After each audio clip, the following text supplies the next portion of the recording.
Je m'appelle Amélie Berthier, je travaille au web numérique chez DocaPost.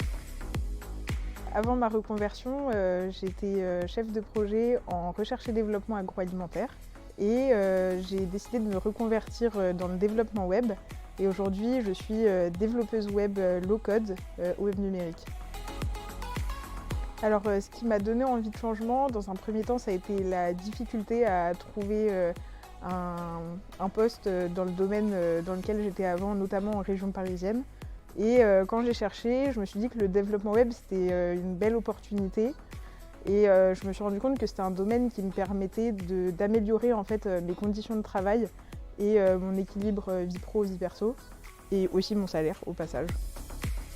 Oui, forcément, il y a un peu d'inquiétude au moment où on se lance parce qu'on part un peu vers l'inconnu, même si on s'est renseigné.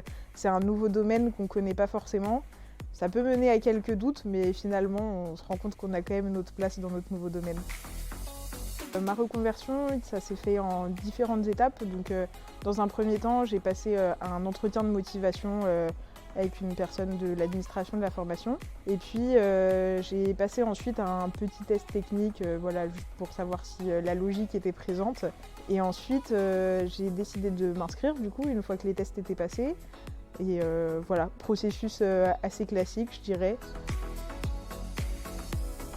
Non, pas du tout. Il y avait autant d'hommes que de femmes dans la formation que j'ai fait. Et je pense que ça montre à quel point aujourd'hui le développement web se diversifie. C'est normal d'avoir des hésitations. Vous allez quitter ce que vous connaissez pour certaines depuis des dizaines d'années. Mais finalement, ça fait que le saut n'en est que meilleur. Et franchement, allez-y, foncez, vous n'allez pas regretter. C'est l'opportunité de mettre en avant des parcours de femmes qui peuvent en aider d'autres. C'est aussi un moment dont il faut profiter pour pouvoir réfléchir aux solutions ou aux améliorations qu'on pourrait faire pour aider les femmes en difficulté. Surtout, ne vous mettez pas les freins sociétaux en tête. Si on peut trouver quelque chose qui nous épanouit davantage, il faut juste y aller.